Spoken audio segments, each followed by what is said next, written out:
ते कामं सुरू या रॅलीमध्ये, या आंदोलनामध्ये, या सभेमध्ये सहभागी होते. याचं मूळ कारण असं की आक्रोश हे स्वतःच्या मुलाला न्याय मिळावा हे सरकारनं समजून घेणं खूप गरजेचं आहे. आणि ते सरकार समजून घेईल अशी एक आंदोलक म्हणून, एक मराठा समाजाची भावना म्हणून आम्हाला आशा आहे की सरकार 100% ते समजून घेईल आणि मराठी मात्र घरात बसायला तयार नाही, तसा न्याय आहे. लक्ष्मण हाके म्हणतायत की विधानसभेमध्ये तुम्ही किती उमेदवार पाडा, मात्र काही फरक पडणार, ओबीसीमधून आरक्षण मिळणार नाही. कधी मानणार नाही.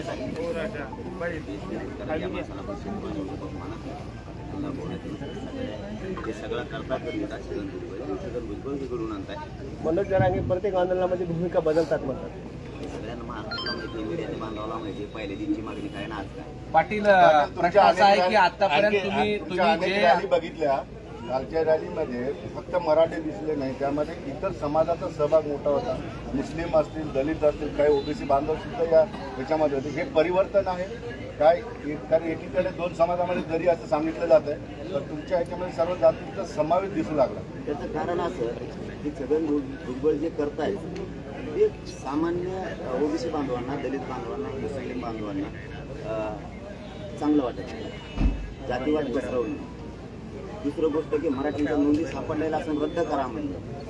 म्हणजे सामान्य ओबीसींना सुद्धा वाटतं, सामान्य दलित बांधवांना, मुस्लिम बांधवांना वाटतं जर नोंदी सापडल्या असतील सरकारी, तर आपण फुकट भांडण काय विकत घेतात आपले नेते, ते त्यांना वाटायला लागलं. हा, त्या नोंदी सापडल्या, मराठ्यांची गॅजेट नोंद, ओबीसीच्या यादी जी तयार झाली मंडल कमिशनच्या अगोदर 83 क्रमांकाला जर मराठा आणि कुणबी आहे, तर आपल्या नेत्यानं जाणून बुजून काही आमिषे आपल्या नेत्याला दिलीत की काय हे मराठ्यांचं भांडण विनाकारण उकरून घेऊन सामान्य ओबीसीत आणि सामान्य मराठ्यात भांडणं लावायचं काम करायला लागले. ते त्यांच्या लक्षात आले, म्हणून ते सगळ्या जाती धर्माचे लोक रॅलीमध्ये सहभागी व्हायला लागले. आता तरी सरकारनं आणि ओबीसीच्या मुकादम जो आहे येवल्याचा, त्यांनी सगळ्याचा कार्यक्रम लावला आहे. ओबीसी आणि मराठ्यात भांडणं लावायचं, त्या मुकादमानं पण समजून घेणं गरजेचं. पण हाके तुमच्या विरोधात नेहमी बोलताय, पण तुम्ही सतत म्हणताय की मला धनगर समाजाचं कुणीही माझ्या विरोधात नाही आहे, ओबीसी समाजाचं कुणी विरोधात नाही आहे. तुमच्या टीका होत असली तर ही तुमची भूमिका काय आहे? आता शेवटी काय असतं, ज्यावेळेस आपण कोणाला विरोधक मानत, शत्रू मानत, पण आता समोरच्याने की काय म्हणते ना, गणित घेतलं सतत करायचे, त्याला पर्याय नाही. पण आमच्याकडून कधीच ओबीसी बांधवाला गाव खेड्यातल्या एकाही मी आजपर्यंत 10 महिन्यात दुखवलेलं नाही. कोणत्या नेत्याला पण नाही, त्यांच्या कोणाच्या एकटा सोड त्याला सोडणार नाही. कारण त्यांनी ओबीसीला वाटोळं केलेलं आहे आणि मराठ्यांचं सुद्धा. इतकं ते जर स्वतःच्या एसटी आरक्षणासाठी लढले असते तर आतापर्यंत जर बांधवाला मिळाला. हिंगोली जरांगे काल त्यांच्या डोळ्यात 13 तारखेपर्यंत शंभूराजे साहेबांनी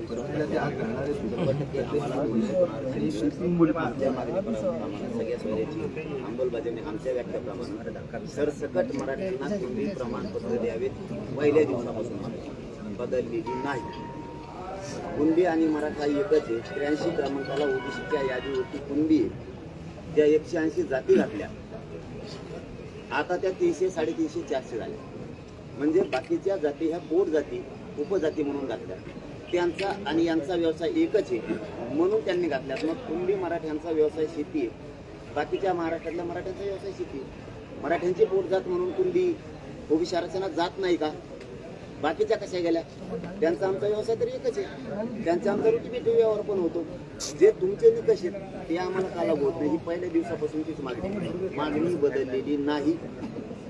आणि कोणी किती म्हणलं बदलली तर ती बदलत नाही. हैदराबादचं गॅजेट आहे, सातारा संस्थांचं आहे, बॉम्बे गव्हर्नमेंटचं आहे, सरकारी नोंदी आहेत, फक्त त्यांना बोलता येत नाही. म्हणून छगन भुजबळांनी एक काम केले, 10-20 जण हाताखाली धरलेत आणि बळच बोलायला लावलेत. म्हणजे नाही का, आपल्याला एखाद्या संघ जर भांडण करायचं असलं, समोरचा नसला करीत बी तरी उगाच गुताडा द्यायचा, त्याला पेटाव्याचं कडून तरी. धनगर बांधवात काय झालेलं नाही बाबा कधी. कशाला तुम्ही धनगर बांधवात आणि मराठा बांधवात भांडण लावताय? एनटी विजयंती मध्ये तुमचा वेगळा प्रवर्ग आहे. तुमच्या याला नाही धक्का लागत. साधा येडा म्हणून सुद्धा सांगू शकतो की ही 19% लढाई 27% आरक्षणातली नाही. वेगळा प्रवर्ग एनटी विजयंतीचा. धनगर बांधवांचा आणि वंजारी बांधवांच्या आरक्षणाला मराठ्यांमुळेच नाही, कोणामुळे धक्का लागत नाही. देव जरी आला तरी त्यांच्या आरक्षणाला धक्का लागत नाही. इतकं कळत असून सुद्धा परत तुम्ही भांडण विकत घ्यायला लागलात त्या येवल्यावाल्याचं ऐकून. हे तुम्हाला तरी शोभतंय का? तर तुमच्या समाजाला समजतंय की हे फुकट भांडण घ्यायचं काम आहे. तुम्ही तुमच्या एसटी आरक्षणासाठी लढा ना. कोटी ना मराठा पुढे राहील तुमच्या ताकदीनं तुमच्या पाठीशी उभा राहील. मी आज सांगतो तुमच्या आरक्षणासाठी, गोरगरीब धनगर बांधवांच्या आरक्षणासाठी, एसटी आरक्षणासाठी तुम्ही लढा. सगळ्यात पुढे म्हणून जरा उभा राहील. पाटील छगन भुजबळ यांच्या पाठीमागं सरकारची मोठी ताकद आहे असं काय वाटतं? हो, ते तसं करूच शकत नाही. मग ते आताच मधून आलेलं आहे का मध्ये टाकून मग त्याचं नाही ऐकलं. ते सरकारचंच काम आहे. सरकार त्याला सांगतंय म्हणून ते करतोय. काल तुम्ही असं म्हणाले की जे आपल्याला मराठ्यांना त्रास देतात त्या ओबीसीच्या नेत्यांना पण मराठ्यांचा सुद्धा पाडा म्हणतो. जे गोरगरीब माझ्या मराठ्यांना त्रास देईल तर का बरं मग ठेवायचे? का ठेवायचे? म्हणजे मतदान आम्ही करायचं, मोठं आम्ही करायचं. गोरगरीब ओबीसीने गोरगरीब मराठ्यांनी यांना मोठं करायचं आणि यांनी आम्हालाच गोरगरिबांना त्रास द्यायचा. कशामुळे त्रास द्यायचा मराठ्यांना? काय त्रास देण्याचं कारण यायचं? मग आता ते सत्तेचे मस्तीवर जर त्रास देणार असतील सत्तेतच नाही जाऊ द्यायचं. ती हातात देणं आपल्या एक खटका आपल्या हातात आहे, बाकीचे त्यांच्या असले तरी मदत करायचं नाही. निवडणुकीसाठी ही भूमिका स्पष्ट झाली. आता निवडणुकीच्या समोर ही भूमिका स्पष्ट आहे. बघू ना 13 तारखेपर्यंत एकदा मग नक्की झालं. दुसरा एक माझा एक प्रश्न असा आहे, काल तुम्ही खंबीरपणे भाषण करताना डोळ्यात अश्रू होते, तुम्ही रडले. नाही काय भीती काय वाटते तुम्हाला? तुम्ही बोलला तुमच्या डोळ्यात अश्रू येत नाही, शक्यतो खंबीरपणे लढतात. काय भीती आहे मनात? काय असतं माहिती आहे? एवढ्या मोठ्या समाजाचा, गोरगरिबांचा, मराठ्यांचा लढा मी लढतोय. गोरगरीब मराठ्यांच्या लेकराचं कल्याण झालं पाहिजे. आणि काही जणांचं खूप पोट दुखायला लागलं, खूप पोट झाली. त्यांचे दुकानं बंद झाली, काही आमची व्यासू द्या, काही म्हणतोय मी, सरकारचे काही. त्यांना असं वाटतंय की हे एक पोरगं कुठून आलं किंवा दिसलं नाही, इतकं कट्टरतेने जातीसाठी काम करतंय, एवढी समाजावर निष्ठा आहे, हे मॅनेज होत नाही, इकत बी नाही आपल्याला. इतक्या केसेस केल्यात यासाठी मागं लावली तरी देत नाही. मग इतकं जर हे निष्ठेनं वागलं तर मराठ्यांना आपल्याला आरक्षण दिल्याशिवाय पर्याय नाही नसतं, सरकार पडल. मग त्यापेक्षा याला उघडं पाडा. म्हणजे त्यांनी काही पेरलेत. उदाहरणार्थ आमच्यातलेच काही जण फोडायचे, त्यांना प्रेस घ्यायला लावायच्या, पत्रकार परिषदा घ्यायला लावायच्या, बोलायला लावायच्या, त्यांना ताकद पुरवायची, बदनाम करायला लावायचं. आणि मग त्यांनी प्रेस घेतल्याच्या नंतर ज्या कमेंट खाली येतात त्या कमेंटच्या जोरावरती प्रेस घेणाऱ्या आमच्याच लोकांना असं वाटतं समाजाचा मला पाठिंबा आहे, ते म्हणजे तुझं बरोबर आहे, आम्ही तुमच्या सोबत आहेत. पण ते वेगळेच अकाउंट आहेत, ते वेगळेच त्याला बळ देतात आणि त्याला आणखीन अडचणीत केस आणायला लागले. त्या कमेंट बघून त्याला असं वाटायला लागलं की मला जनतेचा सपोर्ट आहे. परंतु मराठ्यांच्या नजरेतून ते पूर्ण उतारलेले असते. पण ते मराठ्यांच्या नावाने टाकायचं. काही काही कमेंट तर असे येतात, महाच नाव आणि मलाच कमेंट टाकीते. बघा आता कार्यक्रम म्हणजे अकोड मा आणि मलाच कमेंट टाकीते. समजा मी वाईट आहे, चांगलं आहे, असं माझ्याच नावाला मीच कसं टाकेन बरं? म्हणजे इतके फेक अकाउंट बनवलेले. त्या माणसाला असं वाटतं त्यावेळेस की समाजच माझ्या पाठीशी. पण समाजाला सत्य कळतं, मग तो ओबीसी असो किंवा मराठा असो, तात्पुरती काडी लावायची, वाद लावायचा म्हणून हे काम चालू. म्हणून मी असं म्हणलो होतो की सरकारने मला उघडं पाडायचं ठरवलंय, मला संपवायचं ठरवलंय, मला बदनाम करायचं ठरवलंय. फक्त समाजाने मला उघडं पडू देऊ नका. जर समाजाने उघडं पडू दिलं तर समाजाच्या लेकराचं उद्या सकाळी वाटतं नाही आरक्षण मिळणार, नाही मिळू देणार. मग आता आरक्षण जर आपल्याला मिळवायचं असेल तर समाजाला, मलाही कुणी नाही, मी समाजाला मायबाप मानलंय, मी कुटुंबाला सुद्धा समाजापुढे किंमत देत नाही. मग त्यावेळेस कुटुंब म्हणून, माझा मायबाप म्हणून समाजानं सगळे कामं सोडून ताकदीनं या आंदोलनाच्या पाठीशी उभा राहायला पाहिजे. माझ्या पाठीशी एवढंच माझं म्हणणं आहे. पण 10 बी मराठे राहिले, शेवटचं सांगतो, तरीही ही मनोज जरांगे मरेपर्यंत मागे हटणार नाही. 288 मतदारसंघामध्ये तुम्ही उमेदवार उभे करणार की नाही त्याचा निर्णय 13 तारखेला होणार आहे. जर उभे करायचे झाले तर महाराष्ट्राला बॅरिस्टर अंतुले सारखा मुस्लिम मुख्यमंत्र्याचा इतिहास आहे, तर तुम्हाला मुस्लिम मुख्यमंत्री झालेला आवडेल का? कारण तुम्ही उमेदवार पण वेगवेगळ्या जातीचे देणार आहात का? जसं तुम्ही आरक्षणाची मागणी केलेली आहे, म्हणजे ब्राह्मण, मारवाडी या सगळ्यांचं. यातच मुख्यमंत्री ठरवून द्या, आमचे पत्ता करून द्या. चाललंय हे तुम्हाला आवडेल का? प्रामाणिक मत आहे, तेवढं मी कधी खरं योगायोगाने मुस्लिम मुख्यमंत्री होत असेल महाराष्ट्राचा तर तुम्हाला आवडेल का? बाबा दादा तेच सांगतो मी की मी कधी मीडियाच्या बांधवांना खरंच बोलतो, कोणाला जास्त एखादी बार तरी बोलतो, तर मी कधी तुमच्याशिवाय बी चर्चा करत नाही. मी सांगतानाच काय सांगितलं की 288 जर उभा करायचं ठरलं तर सगळ्या जाती धर्माचे राहणार. परत त्याच्या सरकारनं रूढ पाडली 2 उपमुख्यमंत्री करायचे. म्हणलं हो द्या आपले 7-8 बांधवाचं एक, दलिताचं एक, लिंगायत समाजाचे. आता असं कसं तुम्हाला 2 होते म्हणजे आमचं 7-8 व्हायना काय? हो द्या सगळ्याच एक. आपण आपल्या जाती न्याय देतील, एक दिवसात जातीवाद बंद होईल. हो द्या ना, हो द्या, लिंगायताचं एक हो द्या, दलितांचं एक हो द्या, हो द्या, सगळ्या जातीचं एक. याचा फरक पडला का? याच्या पाठीमागचा बोलण्याचा उद्देश विनोद नाही, याच्या पाठीमागचा उद्देश असा आहे की जर सगळ्या जाती धर्माचे लोक त्या प्रवाहात आले सामान्य, तर आपण आपल्या जातीला न्याय देतील. आणि असं सरकार बनल्यामुळं ताबडतोब जातीवाद बंद होईल, कारण सगळ्या जाती धर्माचं झालंय. त्यामुळं आणखीन आमचं ठरलं नाही, पण ज्या दिवशी ठरण सगळ्या जाती धर्माचे उमेदवार असणार, पाडायचे 288 का निवडून आणायचे हे ठरणार आहे. कारण ही पहिला टप्पा आहे, आणखी 5 टप्पे आमचे महाराष्ट्रात. पाटील 16 आत्महत्या झाल्या हिंगोली जिल्ह्यामध्ये. समाजाची भावना आहे की आता जरांगे पाटलांनीच मुख्यमंत्री व्हावं, समाज हे करायला तयार आहे, तुम्हाला मुख्यमंत्री म्हणून बघायला तयार आहे. आपल्या राजकारणात जायचं नाही, म्हणजे वाट नाही आपली ती. माझा जन चळवळीवर लय विश्वास, या जन चळवळीमुळेच माझ्या समाजाला लागले. सत्य आज मीडियाच्या बांधवाला सांगतो की जन चळवळीत एवढी ताकद आहे, शांततेच्या या युद्धात एवढी ताकद आहे की कोणाला रोखता येत नाही. आज मराठ्यांना असं वाटलं होतं की आपल्याला कधी आरक्षण मिळेल का नाही. आज 57 लाख, 54 लाख नोंदी सरकारला निवेदन दिलं होतं, सांगितलं होतं 54 लाख नोंदी निघाल्या, ते खऱ्या आहेत का खोटे आहेत. तर त्यांनी त्याच्यावरती अभिप्राय दिलेला आहे, प्रोसिडिंग बुक आहे सरकारचं, त्याच्यावर त्यांनी सांगितलंय 54 लाख नाही 57 लाख नोंदी सापडल्या. मग 57 लाखाला 3 धरू आपण, एका 50-50 निघाल्यात एका नोंदी, तरी 1.5 कोटी मराठा आज आरक्षणात गेलाय. म्हणजे कधीच वाटत नव्हतं मराठ्यांना मिळेल का.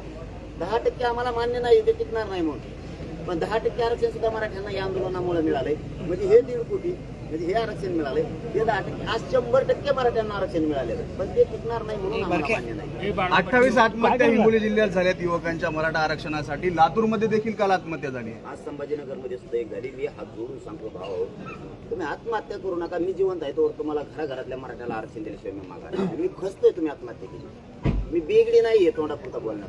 आईच्या बायकोच्या कंपाळाचं जर कुटुंब दिसलं ना, कोणी मदतीला नाही. आपलं कुटुंब उघड्यावर पडतं, सगळ्या हाल होते. लोकांची मन आहे लाख मेले तरी चालते, पण लाखाचा पोशिंदा जगला पाहिजे. मी ती मन केली तशी, कोटीना मराठा जगला पाहिजे. एक मेला तरी चालेल, ती मरायला तयार आहे, बलिदान द्यायला तयार आहे. तुम्ही जर आज तुम्हाला वाटलं 1% हुकलं म्हणून तुम्ही आत्महत्या करणार असाल तर करू नका. 1 वर्ष गॅप पुढच्या वर्षी शिका, त्याच्या आत मी आरक्षण देतो. खचून जाऊ नका, 1 वर्ष कमी होईल. तुम्ही कायमच्या आयुष्यातून संपायला लागला, कायम संपण्यापेक्षा 1 वर्ष वाया जाऊ द्या, गेलं तर गेलं, पण आत्महत्या कोणी करू नका. माझी तुम्हाला हात जोडून कळकळीत विनंती, आरक्षण घराघरातल्या मराठ्याला दिल्याशिवाय मी पाटीलची जी आत्महत्या झाली ती आत्महत्या होती की पाटलांना सिक्युरिटी दिली नाही म्हणून ती आत्महत्या करण्यात आली. पाटलांची सिक्युरिटी वाढवली म्हणून त्यासाठी आत्महत्या झाली. करू नका, मला काय होणार आहे करू नका. कुटुंब उघड्यावर पाडू नका. मायबाप हो, मला तुमच्याशिवाय कोणी नाही. तुम्ही लढायला पाहिजे, तुमचं बळ मला पाहिजे. माणूस एक कमी नाही झाला पाहिजे, माणूस वाढला पाहिजे. तुम्ही कोणीही आत्महत्या करू नका. मी हात जोडून सांगतो, मला काही होत नाही, आणि झालं तरी मी मला घेत नाही. माझ्या समाजासाठी माझं बलिदान द्यायला मी तयार आहे, पण कोणी आत्महत्या करू नका. पण तुम्ही आरक्षणासाठी हिंगोलीतून रॅली सुरुवात केलेली आहे, तुम्ही हिंगोलीचं नेहमी भाषणात तुमचं नाव घेता. पुढारी सगळ्याच जाती धर्माचे तुमचा मोबाईल आहे, इथं शांतता आहे. इथं सर्व जाती धर्माचे लोक मिळून ही जिल्हाच वेगळा आहे, म्हणून यांचं कौतुकच करावं वाटतं. हे सगळ्या जाती धर्माचे लोक इथे येतात, म्हणून इथून शांतता मराठा आरक्षण जागृती रॅली केली. शांतता ठेवायची, छगन भुजबळला दंगली करून आणायच्या. त्यांनी ते लोक पेरलेत, भाषणं वाटून दिलेत, किंवा हे भाषण करायचं किंवा ते करायचं, पण आम्ही त्यांना कधी मानणार नाही. त्याला मात्र छगन भुजबळला तो ओबीसीचं आणि मराठ्यांमध्ये वाद लावतो, गोरगरिबांवरती केसेस करून मोकळा होईल ओबीसीवरती आणि मराठ्यांवरती. कोणी 7-12 सुद्धा घेऊन येत नाही.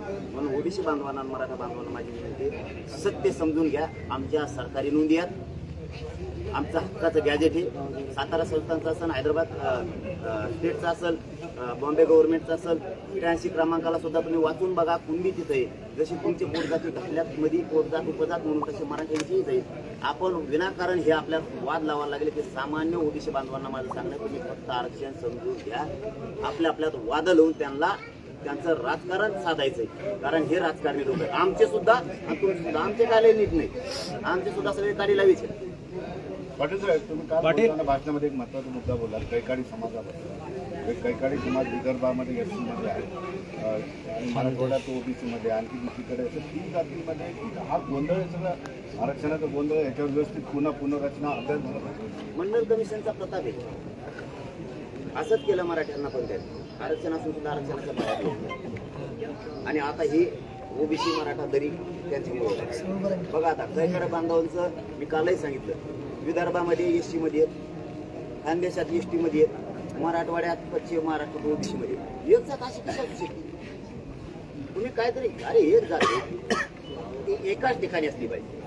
बघा आता एका राजपूत समाजाला आरक्षण आहे, दुसऱ्यावर राजपूत समाजाला तुम्ही काय निकष लावला? राजपूत समाजाला एकात आरक्षण आहे, एकात नाही. एका मुस्लिमांना आरक्षण आहे, दुसऱ्या मुस्लिमांना आरक्षण नाही, बागवानाला आरक्षण आहे, शेती कसतो म्हणून एका मुसलमानाला वावरच नाही. तुम्ही त्या 2 एकर त्याला ते आता उभा ठेवता आंदोलन झाला शेतकरी. असं कसा निकष लावू शकता तुम्ही? पाटील आपली सगळ्या सोयऱ्यांची मागणी आहे. 100% जातीने 100% कैकाडी समाजालाही न्याय मिळाला पाहिजे. 12 बलुतेदारांचा प्रश्न लय दिवसाचा का आमचा वेगळा प्रवर्ग करा. छगन भुजबळ आम्हाला आरक्षण खाऊ देत नाही. का वेगळा प्रवर्ग होऊ नये त्यांचा? मुस्लिम समाजाला सुद्धा आरक्षण दिलं होतं. आताही ते ओबीसी मध्ये निघाले, का द्यायचं नाही? मारवाडी समाज निघाला, ब्राह्मण समाज सुद्धा निघाला, लोअर समाज सुद्धा कुणबी म्हणून नोंदी निघाल्या. तुम्ही का द्यायचं नाही त्यांना? काय कारण तुमचं नाही द्यायचं? घेतील नाही तर नाही घेतील. त्यांना न देण्याचा तुमचा विरोध करण्याचं काय कारण? मारवाडी समाज सुद्धा निघाला, मुस्लिम समाजही निघालाय, का द्यायचं नाही तुम्हाला? लिंगायत समाज सुद्धा ओबीसी म्हणून निघाला. आमच्याकडे नोंदी आल्या, शिंदे समितीनं दिलेल्या. पण काल तुमच्या रॅलीमध्ये जातनीय जनगणना करा असे अनेक फलक त्या ठिकाणी दिसले. तर तुमची ही प्रमुख मागणी आहे का जातनीय जनगणना करा? आणि असेल तर मग त्याचा अल्टिमेटम आहे का? दादा सत्ता कोणाच्या हातात आहे? वर त्यांची, खाली त्यांच्या. करा नाही तर नका करू, तुमच्याच हातात आहे नाही, ना. पण काल तुमच्या रॅलीमध्ये मागणी करण्यात आली. आमच्या मागणीला कशाला विरोध नसतो. आम्ही म्हणत नाही ओबीसीचं आरक्षण रद्द करा किंवा त्यांच्यात आम्हाला घुसवा. आमचं आहे ते द्या म्हणतो. तुम्हाला 90 ला दिलंय, 89 ला दिलंय, 94 ला एकदा दिलंय आमचं 16% असणार आरक्षण. तुम्हाला 1967 ला दिलंय. त्याच्या अगोदर 1884 आमच्या नोंदी आहेत. समजून घ्या ना एकमेकाला. भाऊ भाऊचे म्हणता ना, मोठा भाऊ लहाना भाऊ, घ्या ना समजून. घुसू द्या ना मराठ्यांना सुद्धा, हक्काचं आहे ना त्यांचं सुद्धा. त्यामुळं आमच्या जनगणनेला विरोध नाही, कोणाच्या आरक्षणाला नाही, पण आमचं मात्र आम्ही सोडत नाही. पाटील, माझा प्रश्न हाच आहे की जातनीय जनगणना करावी का सरकारनं? आणि जर तुम्ही मागणी केली तर कधीपर्यंत करावी? आमचं ऐकलं तर बरं होईल. हो, कधीपर्यंत करावी? तुम्ही सरकारकडे मागणी केली का? मग आता आमची मागणी केली होती, केस मागवी आहे, 1 लाख वाढेल. आम्ही जर म्हणलो जनगणना करता आमचं ऐकलं तर पाहिजे ना, कारण सत्ता त्यांची खालीवर आहे, करायची की नाही त्यांना आहे. आमचा विरोध नाही बोललोय ना मी. तुम्ही करा नाही तर नाही करू. आम्ही विरोध दाखवला का? सत्ता तुमच्या हातात, उद्या सकाळी सुरू करा, आम्हाला काय करायचं? पण आम्हाला ओबीसीतून आरक्षण आहे, ते घेतल्याशिवाय आम्ही सोडत नाही. ते जनगणना करा नाही तिकडे नका. प्रकाश अण्णा शेडगे म्हणतात की निवडणुकीत काढण्याचा अधिकार जरांगेंना नाही, कोणालाही पाहिजे. मी शेंडगे भाऊंना उत्तर दिलं नाही कधी, ना तायवाडे भाऊंना दिलं नाही, ना पडळकर भाऊंना दिलं नाही. मी ओबीसीच्या कोणत्याच त्याला विरोधात शब्द मांडलेला नाही आणि धनगर बांधवांच्या पण केला, कारण आमचा वाद त्यांच्याशी नाही, सरकारशी. ते तुम्हाला विरोधक मानतात. आता त्याला मी काय करू? त्याचा आता विचाराचा भाग आहे, त्याला मी काय करू? मी नाही म्हणत. मला वाटतं गोरगरीब धनगरांचं चांगलं व्हावं, त्यांना एसटीतून आरक्षण मिळावं. ही मागणी मी स्वतःहून मागं नसतानाही लावून धरली. त्यांनी जर ती लावून धरली, आतापर्यंत हे जे आंदोलन केले ते जर धनगर बांधवासाठी केले तर आतापर्यंत धनगर बांधव एसटी आरक्षणात गेला सुद्धा असतात. चलो, धन्यवाद. पाटील, एक प्रश्न आहे. पाटील, आपली सगळ्या सोयऱ्यांची मागणी आहे आणि सगळ्या सोयऱ्यांचा जर अध्यादेश लागू झाला तर सगळ्या जातींना लागू होईल का? 100%. हे बघा, अधिसूचना काढताना सगळ्या जाती धर्माला ती सगळ्या सोयऱ्यांचा कायदा लागू होईल असं त्याच्यामध्ये उल्लेख. अगोदर चंद्रकांत दादांनी अधिसूचना वाचली पाहिजे. चंद्रकांत दादा गैरसमज पसरायला लागले. बहुतेक सरकारचं ऐकून असं मला वाटायला लागलं. कालही त्यांचं पुन्हा ते स्टेटमेंट आलं की सगळ्या सोयऱ्यांची अंमलबजावणी करायची गरज नाही, कारण 17 लाख केलंय, म्हणजे 2017 लाख केलेली. त्यांना हेच लक्षात आहे ना आणखी त्याच्यामध्ये असं आहे. आणि आमची मागणी अशी, ज्या मराठ्यांची नोंद सापडली त्याच्या नोंदीच्या आधारावर ज्या मराठ्यांची नोंद सापडली नाही त्याला कुणबी प्रमाणपत्र शपथपत्राच्या आधारावर द्यायचं. का? तर त्याचा ज्याची नोंद मिळाली त्याचा व्यवसाय शेती आहे आणि त्याच्या सोयऱ्यांचा पण. सगळ्या सोयऱ्यांना का द्यायचंय? तर त्यांचा रोटीपिटी व्यवहार पण होतो, व्यवसाय पण एकच. फक्त त्याची नोंद सापडली नाही म्हणून शपथपत्राची गरज. त्याची नोंद नसली तरीही त्याला द्यायचं. हे आमचं ठरलेलं आहे, तशी ती अधिसूचना आहे. आणि चंद्रकांत दादा उलट सांगते सगळ्या सोयऱ्यांची काढायची गरज नाही, नात लागायला आधी तुम्हाला नातलं सगळ्या सोयऱ्याचं दादा त्यांचं असं म्हणणं आहे सगळ्या सोयऱ्यांची अंमलबजावणी करायची नाही. ज्याची नोंद सापडली त्याच्या नातलागाला आम्ही देतो, सगळ्या सोयऱ्यांना देतो. म्हणजे कोण ज्याची नोंद सापडतात, चुलता, आजा, पुतण्या. चुलत्याचं पुतण्याचं गाव लग्न होतं का? त्यांच्यात लग्न करतात का दोघं एकामेका? तुमच्यात करतात का? सगळे सोयरे आणि नातलं हे चंद्रकांत दादाला फरक कळतो का? आमची मागणी सगळ्या सोयऱ्यांची आहे आणि तुम्ही तिसरंच नाही समज पसरत आहे. अंमलबजावणी होणार तर तशी होणार नसतं, ती अंमलबजावणी करू नका. आम्हाला गरज नाही. आम्ही ओबीसीतून कसं मिळवायचं ते मराठी बघतो. धन्यवाद.